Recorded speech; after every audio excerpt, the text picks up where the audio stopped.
ചലച്ചിത്ര മാധ്യമ പഠന രംഗത്ത് ഒരു ദശകം പിന്നിട്ട് Cherpunkal bishop Vayalil memorial Holy Cross College films and media studies വിഭാഗത്തിന്റെ 10ാം വാർഷികാഘോഷം നടന്നു. സിനിമാ താരം കോട്ടയം രമേശ് ഉദ്ഘാടനം ചെയ്ത് സംസാരിച്ചു.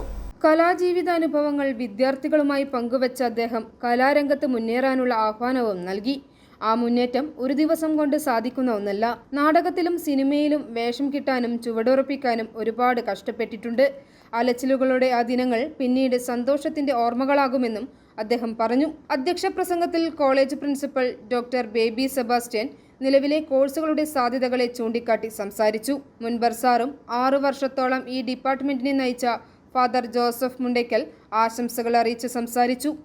ഉദ്ഘാടന ചടങ്ങിന് ശേഷം വിദ്യാർത്ഥികൾ കലാപരിപാടികൾ അവതരിപ്പിച്ചു. അഗ്രം ബാൻഡ് അവതരിപ്പിച്ച സംഗീത പരിപാടി ആഘോഷങ്ങൾക്ക് ആവേശം പകർന്നു. പരിപാടികൾക്ക് college bursar father Martin Kallarakkal, department മേധാവി father Jeemon Jose Panachickal Karott, Jacob Sam, Anu Anna Jacob എന്നിവർ നേതൃത്വം നൽകി. ഐഫോറിയ ന്യൂസ്, പാലാ.